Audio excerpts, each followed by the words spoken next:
Hi, everyone. I'm Eric Allgood. Welcome to another edition of Prep Huddle Live on StriveSports.com. Eric, Tony Chapman is with us and actually with us here today. We came to Grand Island. We were at Buffalo Wild Wings, and we have the mobile version of Prep Huddle Live, and we're very excited. Tony's going a little nuts because we've got the Cubs on one screen, we've got the Husker volleyball on another screen. But Tony, this is a unique place for a couple different reasons. First of all, the main reason why we're here in Grand Island, Taylor, JC, and myself today, we had a fall conference that we put on in Cozad for our Strive schools. Cozad, McCook, and Gothenburg were there. I know some other schools had some last-minute cancellations, but we had put on a fall conference for the kids and let them come and kind of play with some of the different things that they might not normally do with their respective Strive programs. And so it was a lot of fun.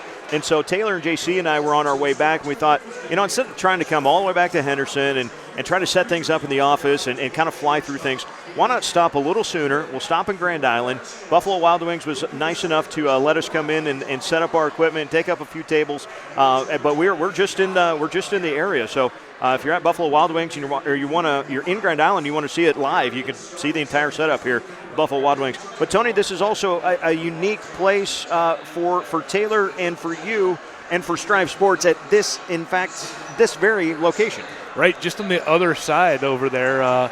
That's where Taylor and I had our first ever meeting about merging what we do with Prep Huddle. That was my old website and was mostly a Twitter account at the time. And what Taylor was doing with Strive, and we kind of invented Strive Sports over Christmas in 2013 before we launched it then in March of 2014. And so that was really, it was kind of neat. And this is kind of the place we go when we meet up in Grand Island. So we don't think we've ever ate anywhere else. So it's kind of fun to. It was fitting, right? Yeah, fitting. So it worked out good, and it's a cool place. And the wireless is always good. So I think we're going to have a fun show tonight. It should be a lot of fun. The show tonight, we've got Berk Brown with Nebraska Prep Volleyball again with us, with conference tournaments beginning for some by the end of this week, for a lot more next week, and then you've got districts and state within the next 3 weeks. So the volleyball seasons are going to be wrapping up. Obviously, district golf was earlier this week, so we'll highlight some of the district golf results from our Strive schools, let you know who's moving on to the state tournament. What else is going on? We got regional cross country is on the way. We've got the end of I said district golf. We've got district softball getting ready to go. So the postseason is very much in play. The end of the tunnel is very much in sight. Yeah. So district golf Monday and yesterday for some teams. District softball starts tomorrow, basically tomorrow and Friday for district softball. Then next Thursday and Friday will be district cross country, and then their state championships will be the following Friday, and then state softball is next week as well. So we'll be running around with our heads on a swivel here the next few weeks. We don't go home very much, which is fine. Is fine. We'll take the show on the road if we have to, kind of like we are.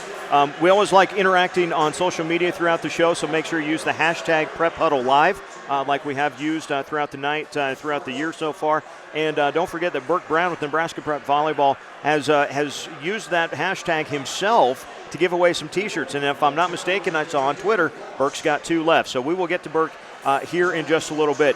After Berk, we'll have a word with Osceola football coach T.J. Nielsen. His Bulldogs play host to the Humphrey St. Francis Flyers Friday night in a battle of D2 ranked teams. In fact, number 5 at number 4, the undefeated Bulldogs, they're at number 4. So expecting a great one. That is actually our Channel Seed game of the week. And then by the end of the show, we will bring in Grand Island Northwest quarterback Christian Ellsworth. And Christian's actually got a headset on, so he can hear everything we're saying about him already. But excited to talk with him. Obviously, the Vikings have had a fantastic year so far, and with eyes on bigger things. But, Tony, I think we're just about ready to go. Oh, by the way, we'll get to the Strive 5 as well. That'll sound a little different tonight than it has been, but there's going to be some really, really good games for the Strive 5. With that, we're about ready for our first guest of the night. Joining us via the Truck Center Company's hotline is Berk Brown with Nebraska Prep Volleyball. Berk, thanks for joining us. Excellent recommendation on the garlic Parmesan wings here at B-Dubs, by the way. Well, I appreciate that very much, Eric. That's very kind of you. Obviously, like we said, conference tournaments, they're about ready to start.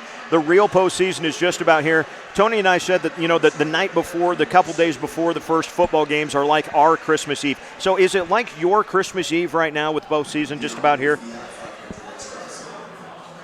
I'm sorry, Eric. I'm having a real hard time hearing you. Oh, does it feel like Christmas Eve for a volleyball guy like yourself with the postseason so close?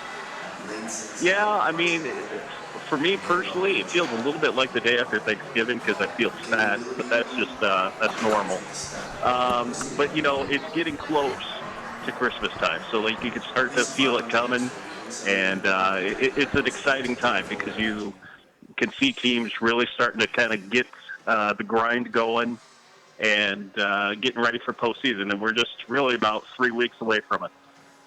Berk, talk about some of the schools that we may have seen in the first half of the season that maybe got off to kind of a slow start, but as the season has progressed, maybe some injuries got a little healthier, maybe just the rotation got a little better. Talk about some of the schools that you've seen that have kind of come on of late that you think might be one of those tough outs in the postseason. Yeah, Hampton is a team to me that kind of got off to a little bit of a slow start in D2, but they seem to have really found a groove. They beat Meridian, a very good Meridian team, last night. Now they're sitting at 16-4. They're going to be, we've talked about this before, they're in an incredibly tough sub-district, but they could be a team that's a very difficult out for sure that's coming around. And, another one is St. Paul in Class C1. They're sitting at 17-3 right now.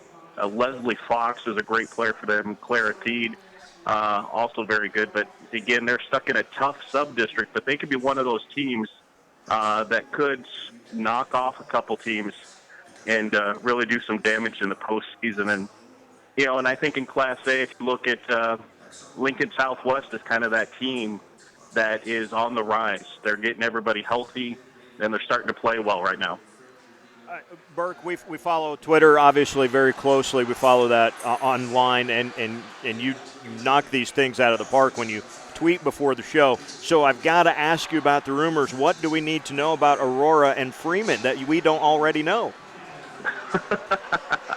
Well, here's the deal. Two of my favorite coaches and people, Lois Hickson, Danny White, just great people.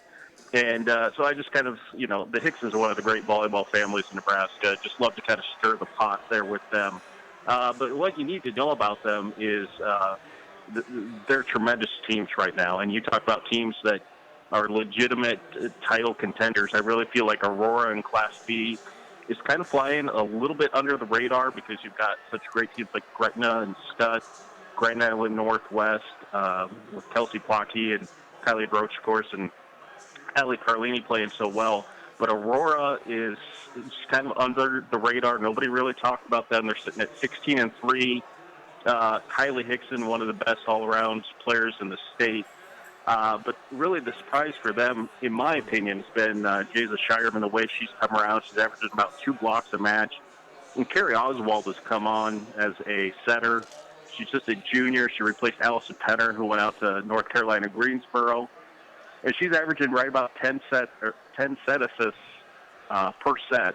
And so that's a really nice number. The 10 threshold is a pretty good indicator of a setter that's having success. So she's done incredibly well. And, Freeman was a team that I completely underestimated at the start of the year. But they've got some incredible players, and Danny always does a great job there. And, they're sitting at 18-1. And, just looking at their schedule, that's a team that could conceivably run the table the rest of the season. Berk, I got to ask you, you do such a fantastic job with that website, NebraskaPrepVolleyball.com, rankings and players of the week, articles, thoughts on different things. If you could real quick, could you mention the Strive schools that you see that we would see in your rankings, if you could, starting in D2, because I know throughout the year D2 has been very well represented by Strive schools, no matter who's doing the rankings.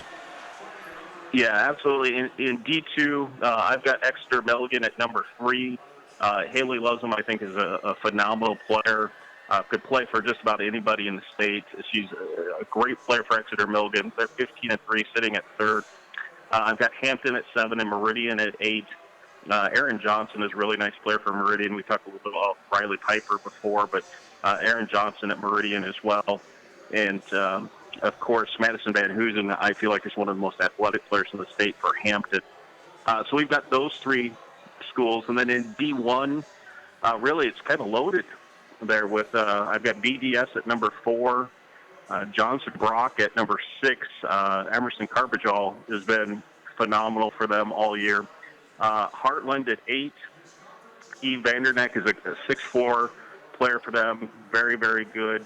They got a sophomore, Taylor Queering, who's a middle that's outstanding. And I've got Howells Dodge at 9. They're 12 and 6 this year. In C2, I've got Freeman at number 1 and Sutton at number 5. They're sitting at 18 and 2. With, again, Sutton, one of those schools that's going to be in a tough sub-district, but they're a team that certainly has the talent to make a push for a state championship. If we keep just going up in Class C1, I've got St. Paul at number 6. You're 17 and 3. Just always a good team in St. Paul. And then, I got Shadron at number 8. They're sitting at 16 and 4. They're going to be in the same sub-district as Ogallala. So it'll be a good battle between those two, probably with the state tournament berth on the line a little bit later on this year.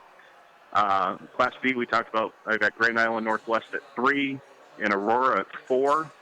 It's just 2 outstanding teams. And then in Class A, Millard West at number 5. They had a kind of a tough loss last night to number 6 Lincoln Southwest, but Millard West is just a very young team, gaining a lot of experience, and they'll be fine. And really, I know another Strive school is Omaha Central, and they deserve some recognition for the season that they're having. They've really kind of made some good strides. They're sitting at 10 and 11. I kind of have them as one of those teams just on the outside of the rankings. Claire Bexted is having an outstanding season for Central. She's over 100 digs, 4.3 kills a set. She's just done an outstanding job for Central. And Jody Brown does an amazing job with Central and as the coach there. Hey, Berk, we wanted to get your thoughts on we just missed this last week, but the new proposal by Hampton Athletic Director Tim Holes. We wanted to get your thoughts on the C1 to D2 changing possibly how they would qualify for state and leaving the 12 sub-districts, but then seeding a sub-state round 1 through 16 before heading to the state tournament. It seems like a no-brainer to me, but your thoughts, if you've talked to any coaches, and what kind of chances you think this would have of passing for volleyball, and maybe even you would think they might move to something like this for basketball too, but maybe your thoughts on this passing when it goes to the member schools. Yeah. I mean, just as a warning, I mean, if I was in charge of the NSA, there would just be one class and we'd go old school, like Indiana basketball on everything. But I think it is absolutely past the time when we need to move to that in classes C and D with a sub-state round of 16. I think most of the coaches I have talked to are in favor of it. Unfortunately, sometimes the politics and the budgets of things get in the way, but I think if you look at just the big picture, it's the right thing to do. I really don't think it has any impact on budgets. If you were to, I think looking again at the big picture, what I would love to see happen, and I know that there's some other people out there talking about it as well, is, put all your sub-state matches in Grand Island. Make that like a big, because in my opinion, Grand Island should not have lost the state tournament, right? I mean, they did a phenomenal job with it, and I think it would be a very appropriate step to kind of go back to Grand Island with something that could be a weekend deal where you have the Heartland Event Center and all the high schools in use again, except just with all the different sub-state matches. You put that in the middle of the state so that you eliminate the potential of a far west team having to come all the way out west and vice versa. You just put them right in the middle of the state. But I think it's long overdue. It has to happen. I mean, you look at some of these sub-districts, it's just ridiculous, the quality of teams. I mean, we might as well not even have a wild card in volleyball at D2 because You've got the number 1 and 3 teams in the state in the same district in Stewart and O'Neill St. Mary's. And then you've got the D2 2 sub-district that's got Exeter, Milligan, Hampton, Meridian in it. Your wild cards are pretty much already spoken for before postseason even starts, because you're going to eliminate, 2 of the top teams in the state just because of the way you've got the district structured. So I think definitely for volleyball, this needs to happen. It should happen, and I think that you can make a really great thing out of it. And my hope would be that, the rest of the sports, basketball especially, would follow suit with this, because I feel like it's the right thing. I feel like the state tournament should be a representation of the 8 best teams, not the 8 most geographically balanced teams. And that's really what we have now, is a geographical balance as opposed to success balance. And to me, that's wrong. Yeah, and Berk, one more thought with that. I am very much under the impression, and I really do like the idea of, you've had a great season and maybe you have a really tough sub-district or district, as it were, but what about, the opportunity to say, we can still get to state, but we know we have to win that one game. It seems like that is maybe the better way to reward those teams than just saying, hey, you had a great season. No matter what happens in those in that sub-district, you can still go to state. You're absolutely right. Now, to me, here's a perfect example of it, because you don't want to get me started, because I'll go on a tangent, and I'm just an angry old man, right? But even the wild card system is not really a good system, and the perfect example of what we talked about is in place in Class C1. Where in sub-district 3, C1-3, you have North Bend, which I think is a Strive school, but North Bend is in there with Columbus Otis, Columbus Lakeview, David City Aquinas, and David City. You've got 4 teams who are having outstanding seasons all in the same sub-district.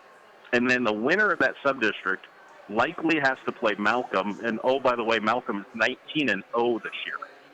So only one of those teams is going to get through, and Malcolm is actually, they could conceivably lose a district game and not make state with a record of like 28-1 just because of how it's structured. And to me, that's wrong. And we're doing an injustice to the kids that have actually earned the right on the volleyball court and had it taken away from them because of a out of date and archaic system that we have. I think hopefully the discussion, if nothing else, that comes from this proposal will get wheels turning, and even if it doesn't happen exactly the way the proposal says, maybe it's just going to be good for the discussion to move things forward. Berk Brown with NebraskaPrepVolleyball.com. Berk, as always, it is more than a pleasure. Thanks for joining us tonight. Hey, my pleasure. Next time I will be there and eating wings in person. Please do, sir. Thank you. All right, take care, guys. All right, Tony, it is time for our segment now. We always like to revisit the last week, what has happened across the state, and obviously we've kind of said there's some of the postseason stuff has already happened, but it's time for the Strive Stars. So who shined brightest last week? Well, we're going to start with some pre-Strive Stars, maybe some Strive teams. We're going to recap district golf from yesterday. We had 8 Strive schools qualify, 3 in Class B, 5 in Class C. In Class B, it was York, who was a district champ at Hastings and Southern Hills. Northwest was second in that district, so they'll also qualify for state as a team. And then out west, McCook was second in their district. They were second to Scottsbluff, who is probably they literally could win Class B by 50 to 75 shots. They're that good. They put up 349 yesterday in girls golf. That's doing something. Then in Class C, we had Fullerton qualify, Shelby Rising City, West Point Beamer was a district champ at Wayne, Cozad was a district champ on their home course, and Dundee County Stratton qualified for the second season in a row. So they will all be at the Class C meet, which will be in North Platte next week. The Class B meet, I believe, will be in Columbus, where York, Northwest, and McCook will be participating. So let's get into our Strive Stars. Taylor made me cut it down to 5. So we're going to do 5. We're going to make this do a little more rapid fire and go from there. So number 5 is Lacey Fox from West Point Beamer. She shot an 80 yesterday at Wayne Country Club to lead the cadets to the Class C District 3 championship. They had a team score of 384. Number 4, Josh Demers. We saw him from High Plains. We saw him in our Game of the Week last week. And Josh, who's a converted guard, tight end, lineman kind of guy in that High Plains offense, and he had 186 yards on 17 carries, 3 touchdowns rushing. He had 2 receptions for 57 yards and another touchdown. And the Cubs just hit a 2-run homer, and I'm kind of not trying to be jacked up right now. Luke Erickson from Osceola. We're to talk about the Bulldogs later in the show, but Luke has Osceola off to a 5-0 start. They're ranked 4th in Class D2. On Friday here in Grand Island, he had, are you ready, 358 yards on 18 carries, and he scored 6 touchdowns for the Bulldogs. They beat Heartland Lutheran 80-38. On the season, he's got 829 yards rushing with 73 carries. So you do the math, that's about 11.5 yards per pop, 20 touchdowns. I think if we watch Osceola on Friday, we're going to see 7 guys blocking for Luke. So it'll be interesting to see how that goes with Humphrey St. Francis. So even Christian Ellsworth is shaking his head like 800 yards on 73 carries. That's the B button. Nuts. Yeah. Number 2, we're going to go to York. No, that's the truck stick. There you go. Yep. We're going to go to York for the York Duke softball team. I know we've talked about them a couple times this year, but the dream season continues 27-0, number 1 all class in the Omaha World Herald. They ripped through the Central Conference for a championship, beat Fairbury 10-0, beat Crete 13-1, and then beat Grand Island Northwest 7-2 in the finals. Grand Island Northwest, no slouch, I believe 25-7 on the season. A very good team who's in another tough district. York will have Beatrice in their district, who is very good in Class B. That'll be tomorrow at Seward. They will face the winner of Crete and Norris, who play at 10, and then York and Beatrice will probably play Seward. Those will be noon games. Number 1, we're going to go to Central City. We probably had the biggest win of the Troy Hubert era. I know Christian Ellsworth is a Troy Hubert fan, and the Bison got a 2017 win over Kearney Catholic, but it was Brady Baumsberger, 10 catches, 171 yards last Friday, an 85-yard touchdown pass. You'll hear a bit more about the Bison later in the show. They've got a big one Friday as well. Absolutely. We want to say thank you to Cornerstone Bank, Dickey's Barbecue in York, Truck Center Companies, and Channel Seed, sponsors on our show and on StriveSports.com. And, of course, a huge thank you to Buffalo Wild Wings here in Grand Island for hosting our first mobile show of Prep Huddle Live. Stay tuned, because coming up after a short commercial break, we will talk with the head man of the Osceola Bulldogs. That is TJ Nielsen. That's coming up next on Prep Huddle Live on StriveSports.com. Yeah, I get it. For the little things. Technology's great. It makes things easier. It's faster. We can get things done wherever we go. And we get all that from our bank. It works for us. But for the bigger things, the things that really count, I still want to talk to the people I know and trust. That's why I'm here.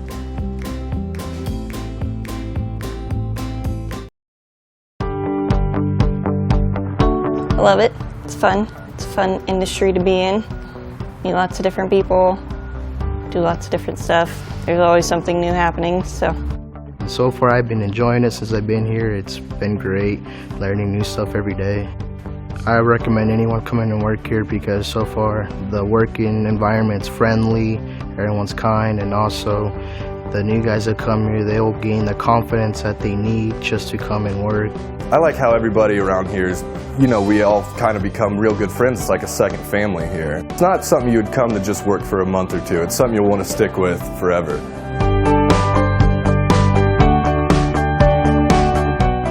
Home-cooked favorites and online ordering so you can skip the line. That's what you'll find at Dickey's Barbecue in York. Log on to dickeys.com, select the York address, sign in or create a profile, and you'll be ordering delicious barbecue in just seconds. Choose from a variety of meats like brisket, pulled pork, chicken breast, or sausage.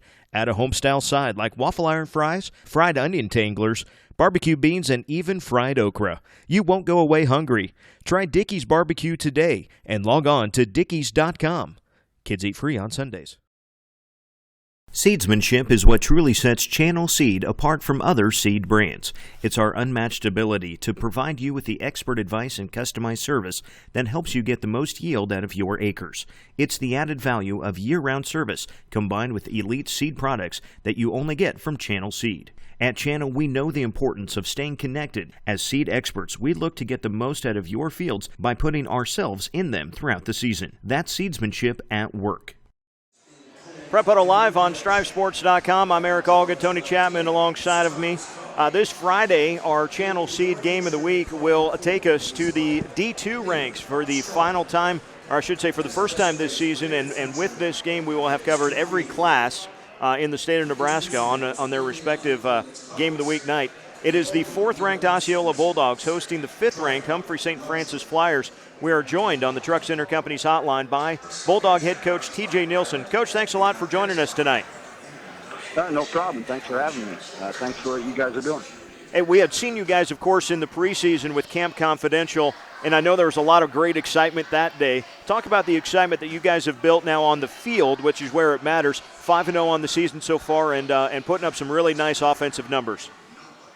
Yeah, I think there is some great excitement, some good energy in the community, at school, and with the team. So I think everybody's pretty fired up. I think the kids aren't surprised to be 5-0, though. They really earned it, and they've worked hard the off season. So we expected to have a great year.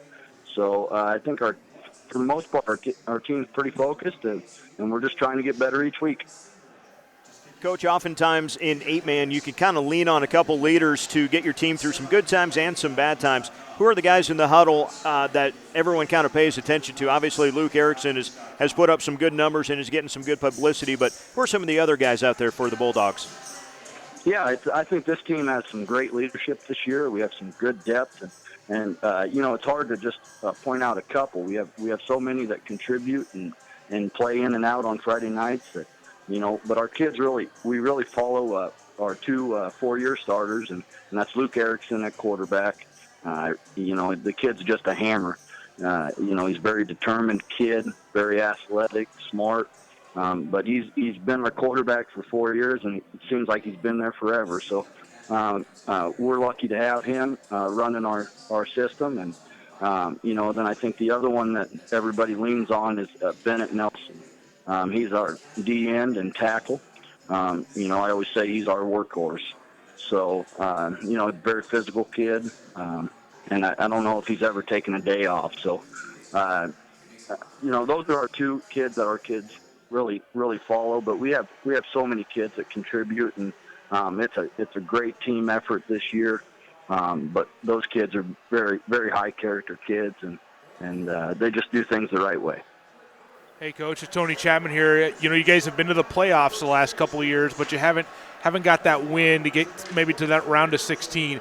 Is there anything you guys have done different this year in your approach to try to, maybe look down and into the playoffs to see, maybe about getting a win or 2 come November? Well, I think you're always trying to get better, but the last few years we've always had the 13, the 14, or the 15 seed going into the playoffs. So, I think it's really about trying to set yourself up and have a good regular season, so you set yourself up for a good first round game. So, we just continue to try to be a sound, fundamental football team. We want to be known as a physical team. We want to tackle well. We want to block well. We try to, as a staff, we try to keep things pretty simple so that our kids can play fast. And Dan Tice does a great job with our defense, and Andy Roberts with our special teams. So, we're always trying to find a wrinkle here or there to get better at. And so we're constantly going back and forth. And but this will be the 4th year that our staff has been together. And each year, I think, just as a staff, you get to know each other better, and you just get better as a team. Yeah, Coach, then too, Humphrey St. Francis, obviously a great football tradition. They're preseason number 1, but lost, I believe, Game 4 to Chambers Wheeler Central. But this game, you've played these guys the last few years. It's kind of an inside track to a district championship. Have you approached this game any differently than the one you'll have with Humphrey St. Francis on Friday? Sorry, you're cutting out. Sorry about that. I just wondered, the tradition at Humphrey St. Francis and having played those guys the last few years, is this a game with the tradition that they have? Have you approached this game any different for Friday than you would normally? Oh, well, I think our week has been very, very routine. We never usually get out of our routine, but, our kids, I think, understand that it's a pretty big game, and it's going to be a fun game and good atmosphere. We've just been really focused on the fundamentals. We'll make sure that we have good run fits. St. Francis always has such a strong running attack, and they run a good ISO and power toss, and you got to be prepared to fit up those runs and stop their running attack, and obviously try to force them to get into third and long and get them off schedule. And then once that happens, you got to be sound in pass coverage and make sure that you can deal with that. They don't throw a lot, but when they do, they're pretty effective with it. So, our kids know that St. Francis football is just a very disciplined football team, and you're going to have to play extremely well in all three phases of the game to win.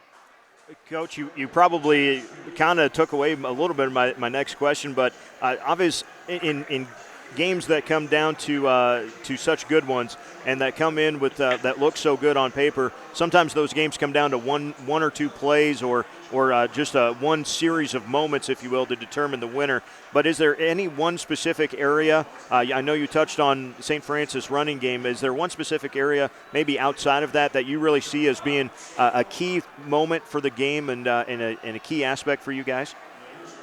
Well, I think every close game you can go back and say, it'll go into the turnover battle or field position and special teams play. Those are always three areas that you've got to try to win those battles. But going into this game, our kids understand that it's really going to come down to the big boys up front, the offensive and defensive lines, and I think the game's going to be won or lost at that spot. I like our matchup. We have a very, very big, aggressive offensive line and defensive line, and I like our matchup. So it's going to come down to being consistent and getting off the ball.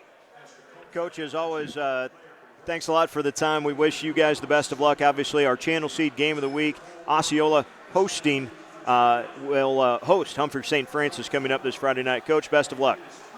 Hey, thanks a lot. Thanks for having me. All right, we have got 8:03 is our time, and on my sheet now it says Eric and Tony chat time. So obviously, Tony, besides the Cubs leading 3-0 and Nebraska winning the second set in volleyball, so even up at 1 apiece with Michigan State, what would you like to chat about? Well, I think one thing we're going to find out about, I love the D2 matchups this week. So last week you had Sandhill Stedford beat number 1 Anselmo Myrna, and Humphrey St. Francis has been number 1. And they got beat by Chambers Wheeler Central. But this week now you have new number 1 Exeter Milligan against number 2 Fall City Sacred Heart. That'll be in Fall City. And then you've got 4 versus 5. So you've got Osceola versus Humphrey St. Francis. And I expect this to be a good one. I mean, it'll be really fun. It might be one.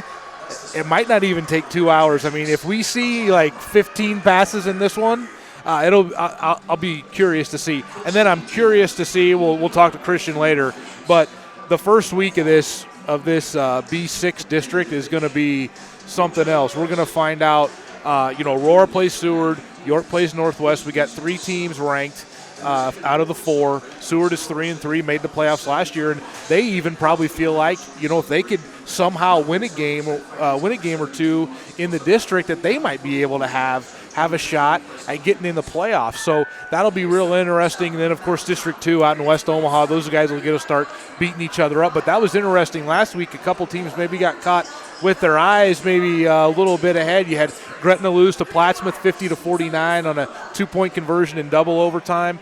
Elkhorn lost to Omaha Roncalli. And then Omaha Scott got taken to triple overtime with Lincoln Pius. So you had all 4 of those teams. Elkhorn South has been the most impressive so far on paper, but I think they probably haven't played as many good teams maybe as some of those other have. Their best win probably right now would be Bennington, who's 3-3 in District 3. So I think those 2 things are really kind of what I'm looking for this week, and you really start to sort things out once you hit week 7. So you really start to sort things out where teams are going to be, and kind of can even almost start predicting a little bit what those playoff matchups are going to look like. Yeah, do you think that Scott and Elkhorn South and Gretna, and Elkhorn, all of them really, do you think those were eye-opening? You're right, that everyone has talked so much about that district, B2. It has been so tough. At one point, those 4 teams were 1 through 4 in the class for about the first 4, maybe 5 weeks of the season. And it was like, okay, it's the last game before we hit that district play, and all of a sudden, whoa, it's kind of like the smelling salts for some of them, I think. Yeah, exactly. The same thing kind of happened last year. We thought, it was kind of like in the preseason, you just crown them, right? Okay, one of these teams is going to win the state championship, and then all of a sudden Omaha Skutt loses to Blair early, and all those teams kind of beat each other up, and you had really, when we looked at the playoff brackets last year, we thought all the way down to Aurora was a 12 seed going to Scotts Bluff, that any of those teams could win the championship, and then all of a sudden Omaha Skutt kind of flipped that switch, and they really rolled through the playoffs. But, you look at the close games. I mean, Elkhorn made it to the state finals, and they needed a late field goal to beat York in the first round at home. Yeah. But so all those teams, we talked early in the season winning plays. We'll probably talk with Christian a little about winning plays. What's the difference between 2 and 4 and 5 and 1? It's those little things. And so the team that makes those little plays in Class B is going to probably play a lot longer than those teams that make the other ones. And normally at this point in the show, we would be talking about our Channel Seed Game of the Week highlights from last week. There's kind of a funny story as to why we don't have any highlights. First of all, I'll blame that one on Taylor. He didn't get the recording of the Riverside-Deschler game, so we didn't have that anyway. He can't actually, he can talk. He has a microphone, doesn't he? Anyway, we also were at High Plains and Cross County then for the nightcap in an 8-man matchup.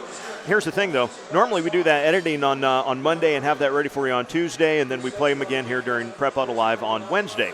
Of course, on Monday and Tuesday and here today, Taylor and JC and myself, we were doing fall conferences, so that didn't really lend itself to a lot of time to put the highlights together. So hopefully tomorrow, JC and I will actually have some time to take a deep breath while Taylor's off at another conference, so we can we'll have those Game of the Week highlights for you coming up tomorrow on Strive Sports. But we do want to say thank you to the Riverside and the Cross County Strive crews for letting us come in. Tony and I had a blast, especially in Spalding at that Riverside game. That press box was amazing, and if I am ever going to design a press box, I'm going to set it up an awful lot like what they had in Spalding there at the fairgrounds. Yeah, that was a great place to watch a game, and look, Riverside's a really, really good 6-man football team, and heaven forbid the coaches that are trying to game plan those guys because, they're putting up 75 and they're giving up 15, and what do you do? Now, it wasn't interesting if you looked at 6-man out west this week. Juanita Palisade and Wilcox-Hildreth played, and they were the other 2 undefeated teams. And Silver Lake beat Wilcox-Hildreth. I believe Silver Lake was a 1-loss team, but they beat Wilcox-Hildreth 88-6. It can kind of get going sideways in 6-man a little bit. I think I read that Wilcox-Hildreth had 9 yards of offense. So I don't know how you do that in 6-man. But anyway, so that's starting to take place. And then High Plains really quickly, 51-14, they beat Cross County. They've got through this brutal opening stretch, which is basically the playoffs. Yeah, that they've done. They had number 1 Guardian Angel Central Catholic down 30-6 going in the fourth quarter, lose 34-30. They had Burning Davenport Shickley, who's number 3 or 4, depending on where you look, had them down 26-20 going in the fourth quarter, lose 40-26. So High Plains is a team that can play a lot of games in November, and they've got kids who have experienced success not only in football the last few years, but a state basketball championship last year. And you can just kind of see the focus on those guys. You look at Thomas Young, good basketball player. Josh Demirs hit some big baskets for them in the state championship game last year coming off the bench. Kyler Van Housen the same way. And then the fake kid is a state qualifier in wrestling. So they've all kind of done those big game things, and I don't think they're going to really probably be afraid of anybody that they would run into on the bracket. So both of those teams really good. Cross County probably also a team who's going to get into the playoffs, and they might be a team that, as maybe an 8, 9, 10 seed, maybe somewhere in there in a D1 bracket, they might be able to go somewhere and maybe pull off an upset with Aaron Janot quarterback, Tanner Lamberley in the backfield. I think they've got enough pieces that they could do that. Yeah, it'll be cross county. I think will be a very interesting story in the last 3 weeks of the season.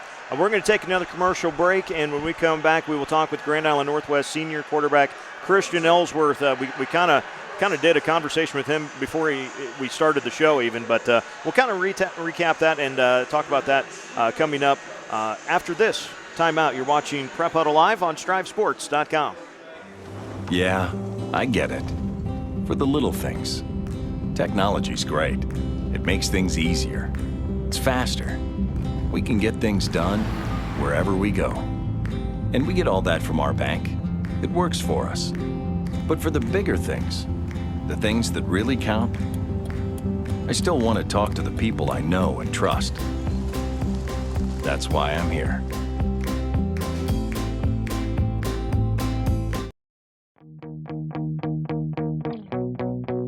I never really imagined that I would be a diesel technician. I started out in a whole different other field and then kind of worked my way and stumbled my way into it, and I enjoy every day of it. The people that I work with are great. Even if you're having a bad day, you know, they find some way to try to make you laugh or smile to try to brighten your day up. It can be a life-changing opportunity. So there's a lot of good things that this company has to offer.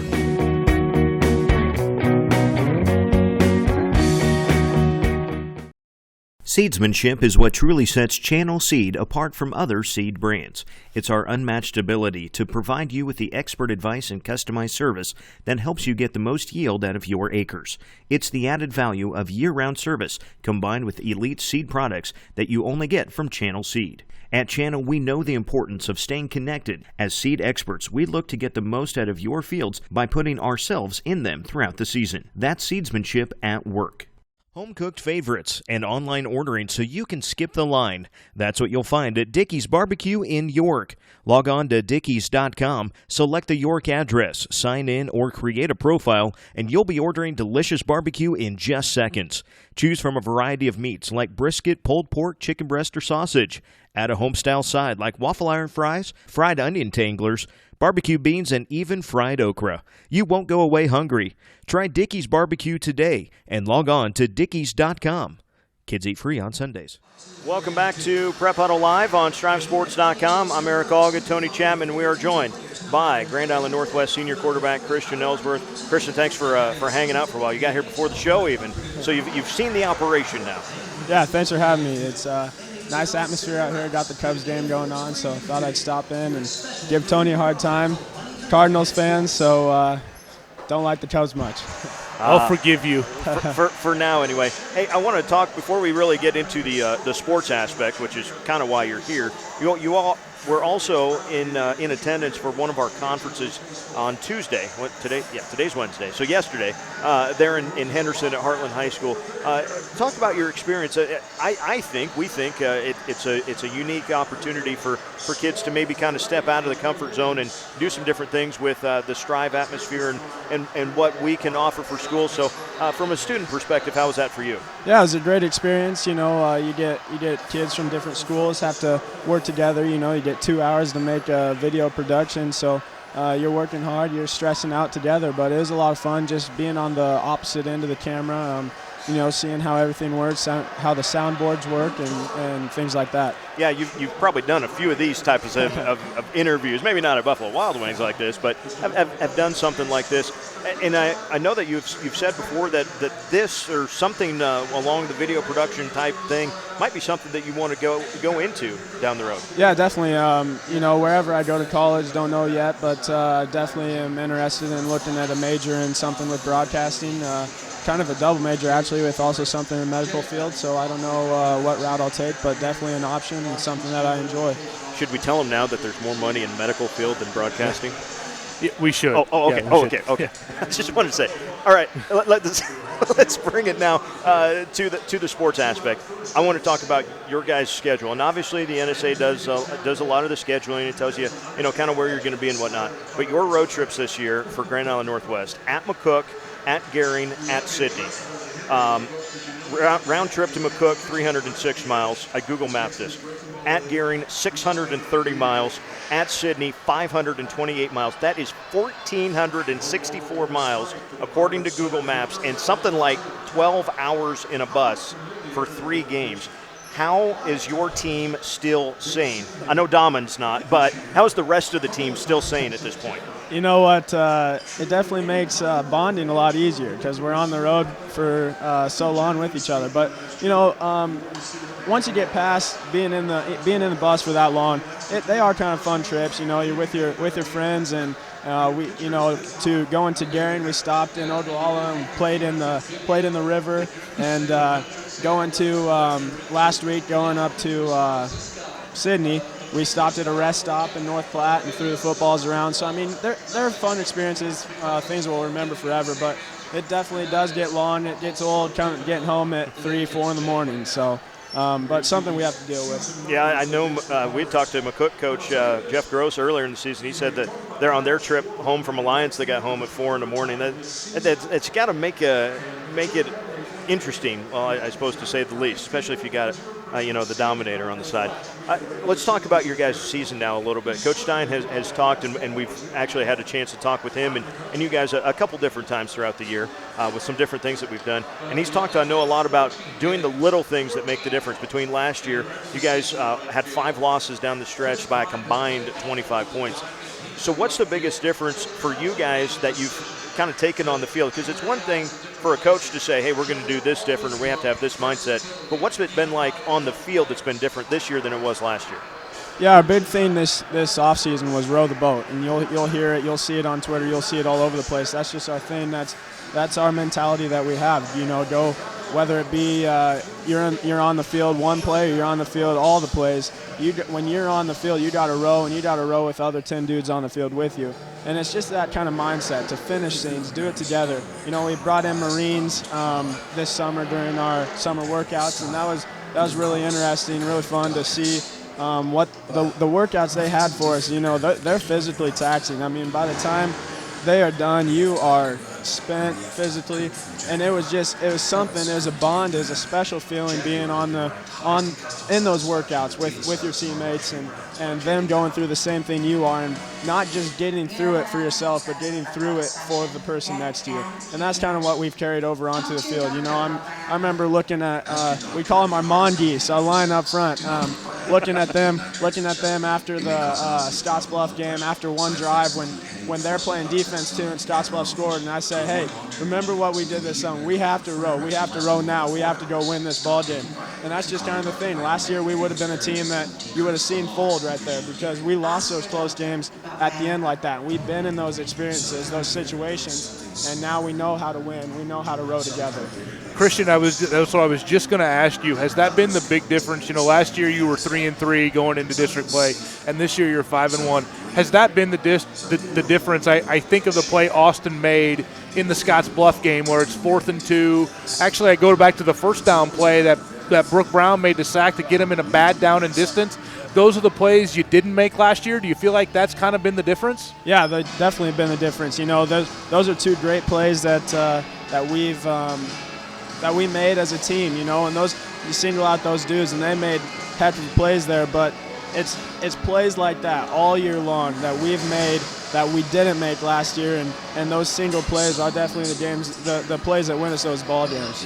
Okay, let's talk about district play. I know you're not looking past anybody but York, so let's talk about them. We're not going to put anything on the bulletin board over there tonight because we respect them as much as you do. They have a great staff over there. One thing I've always felt they were really, really good at is they make you work once you hit about the 25. Like getting to the 25 is probably not a big deal, and then all of a sudden that last 25 yards is the toughest thing that you've ever done. Talk about their defense and just kind of the challenges that they present to you guys. Yeah, we definitely respect their defense. We got to see them at Hastings camp this summer, so that's kind of a nice look for us to see what they had talent-wise and as a defense altogether. But it kind of set up nice at Hastings camp, talking about making us work at the 25. That's where most of our plays come from. 25 in, you're going to work. And I feel like we had a great showing against them out there at Hastings. We know what they're going to do. You know, we've talked about it all week. We know where they're going to line up. It's just a matter of executing our plays, executing what our coaching staff has put in front of us, and going to make those plays and executing in the red zone. What's in your head right now? Does it get any better than the last 3 weeks district play of your senior season? I mean, you'll probably remember this 20 years from now. Talk about what you and your buddies have just kind of been feeling as you head into district play here. Yeah, I got goosebumps thinking about that. I mean, three games left in regular season, and this is kind of what it's boiled down to. I mean, we've been through the mill as starters, as seniors. You know, most of us started as sophomores, played as sophomores. Juniors, you know, our sophomore year 1-8, so we were kind of on the rough end of things. Then last year we go 3-6 and lose those close games there, and this year we finally get those wins. And I know coming home from Sydney, texting Isaiah Dawes, he got to go home with his parents, so I was kind of jealous of that. You know, he got home 2 hours before us, but texting him, he was like, you know, I'm not even really that surprised. Like, I'm not surprised at all that we won. I'm not, overly happy that we beat Sydney. I mean, obviously you're happy that you won, but he says, what I'm most excited about is that we have York next week, and we're 5-1 going into a York game. That'll be one of the biggest games in the state on Friday night. So, just things like that. Christian, I want to ask you, and I suppose you were, your sophomore year would have played over there. I think the York field is one of the coolest places in the whole state to play a football game because everybody's right on top of you. You talk about the experience over there playing at East Hill Park in the outfield of the baseball diamond. Yeah, a lot of people don't like it, but I say the same thing. That is one of my favorite places to play. I love having being so close to their fans. As a visiting team, that is one of the coolest feelings when they're quiet and you're rolling. But it is a great place to play. I'm really excited to see their locker rooms. They finally got locker rooms in there, so that'll be nice. We won't have to change it in middle school this year, but it'll be a fun experience, and it'll definitely be an atmosphere to remember in Class B football in the state, for that matter. So we want to talk a little big picture now. We've kind of talked about some future plans a little bit, but you are a name that in the Midwest, the state of Nebraska doesn't produce a ton of pro-style type throwing passers, but you're one of those few guys that's gotten some looks. Take us through a little bit early on here anyway, and I know you still have plenty of your senior year, and there goes the Cubs, and Tony's he's flipping over here. Take us through a little bit of kind of where your recruiting process has gotten to so far, maybe some of the schools that have had the most contact so far. Yeah, it's definitely a crazy process, going into the whole process as early as a sophomore, and then last year, they're always like, oh, just take your time and let it all come to you, which is easier said than done for them. It's, it gets frustrating sometimes, but I've been all over the place. I've been to Nebraska camps, Kansas State, Iowa State, Wyoming, Colorado State, kind of all over the Midwest. And it's just a matter of finding the system that fits me. Coming from Nebraska, they're going to want to see me in person at camp. They're going to want to see my senior season. That's why those bigger offers probably haven't come yet. They're anxious to see my whole season, how I progress from sophomore year, and even how I progress from game 1 to game 9 on in my senior year. So, which that's something that they've been excited about. I've recently talked to Kansas. I'm going to go down a visit down there. I'm going to go back to Colorado State. I've already been there once this year, and then I'm going to go to some Mountain West schools this after the season, including like Fresno State and UNLV. But right now my offers are at FCS levels. I got a couple partials. Hoping to get those full and then kind of get the ball rolling there. You mentioned one of your trips will be out west, UNLV, and you got a kind of a unique story. You actually have a little bit of a tie out there at UNLV. Yeah, my cousin Lance Lorell played football at Nebraska. Nebraska kid. He got to live the dream of most Nebraska kids and go play at Nebraska. I grew up watching him. Every time I say his name, I remember that pick he had against Michigan State, helped seal that victory. But he was good friends with Cody Green, who didn't have the best experience at Nebraska, but he transferred down to Tulsa, and then kept ties with some of the Nebraska coaches like Barney Cotton, who's now the OC at UNLV. But I sent Cody an email. I said, hey, Lance is my cousin. I know you guys are pretty close in Lincoln. I'd like to come out for a visit and like to see what you guys have. He's like, oh, yeah, Lance is one of my best friends, one of the hardest workers I've ever seen. So if you work anything like him, we'd love to have you out here. So that's a pretty cool experience. It's those relationships like that make this whole thing worthwhile and make being patient for it worth it. Yeah. So now the focus, obviously, district. We've got, you've got one of the most talked about districts in the state. You got B6 and B2 are probably the top two that everyone's looking at every single game in that district. What's going to happen? How's it going to impact the playoffs? What is your guys' mindset? You've got a Wednesday night practice under your belt, so the game plan is probably in. You got a walkthrough type practice tomorrow. Where does the focus really for you guys go to get ready for Friday night now? I think the focus has been there since the Sydney game. Coming home, we know. No one has to tell us that this is a big game. I mean, this is one that you circle on your calendar when the schedules come out. It's just a matter of getting everything organized, getting ourselves mentally prepared to go into a hostile environment like they're going to bring and just go do what we do and execute our plays on both ends of the ball and come out with a win. That should be a lot of fun. I can't wait to see how that one comes out. That's Christian Ellsworth, Grand Island Northwest senior quarterback. Hey, man, thanks for stopping by. Thank you guys for having me. I got one thing before we let you go. You want to help us with Strive 5? I can, yeah. All right. Here are the Strive 5. Now it is time for the 5 games that you can see on their respective Strive channels. I'll give you the number, Christian will give you the schools and the records, and Tony will give you the breakdown. Is everybody ready? Yep.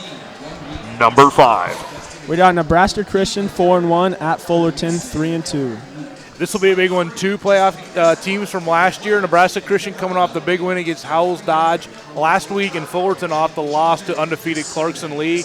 Both of these teams, this might get somebody a home playoff game. Number 4. Got some Seward. That's 3-3 at Class B. Number 4, Aurora 6-0. Yeah, this will be a good one. The other game in B6, and we've seen Aurora once, and they've got a nice team. Somebody, Seward, I think, still has a chance to get in the playoffs. They can upset somebody, but they're going to have to upset somebody to do it.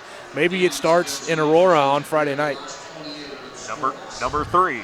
Fairbury coming in at 4-2 at Class C1. Number 9, Wilbur Clay-Antonia 6-0. So Wilbur Clay-Antonia last year had an undefeated regular season, lost to Grand Island Central Catholic in the first round of the playoffs. They had 2 starters back. Coach Lynn Juergens has rebuilt the squad there for the Wolverines. They're now 6-0. And Fairbury, again, we talked about them a couple weeks ago. I think they might be a year ahead of schedule. They're starting a lot of sophomores and juniors. And at 4-2, this is a game they might need to get into the playoffs. Number 2.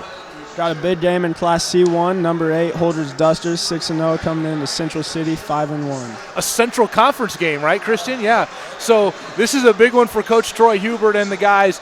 These teams are 3rd and 4th in the Class C1 playoff point standing, so probably a good chance both teams are going to make the playoffs, but this one is for the district championship, it looks like. And number 1. I don't even need the script for this one. We got a big Class B matchup this week.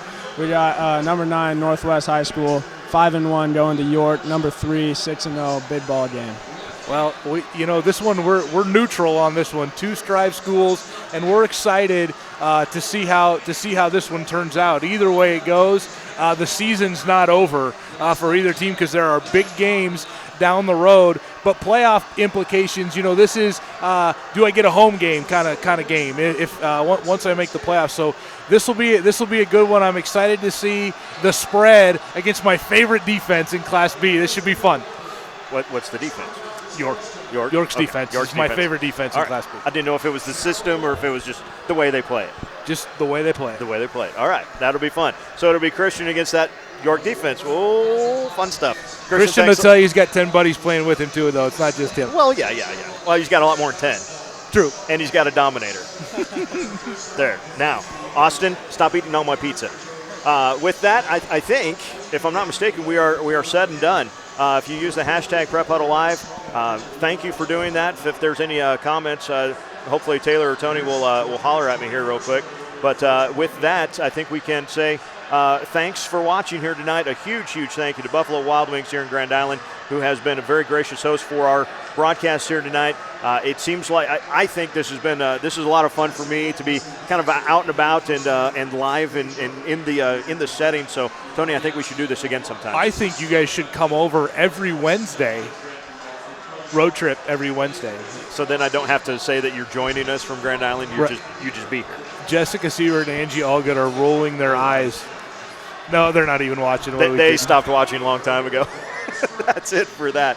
All right, folks, a big thank you again to Cornerstone Bank, Dickey's Barbecue in York, Truck Center Companies, and Channel Seed for sponsoring our show. This has been Prep Huddle Live on StriveSports.com, live from Buffalo Wild Wings in Grand Island. We will see you next Wednesday. Don't forget that coming up on StriveSports.com later on this week, we'll have a Friday Night Spotlight podcast. And, of course, our Channel Seed Game of the Week. In the D2 8-man ranks, we will have number 4 Osceola hosting number 5 Humphrey St. Francis. We hope you can join us on the Osceola Strive channel. Till then, be good and good night.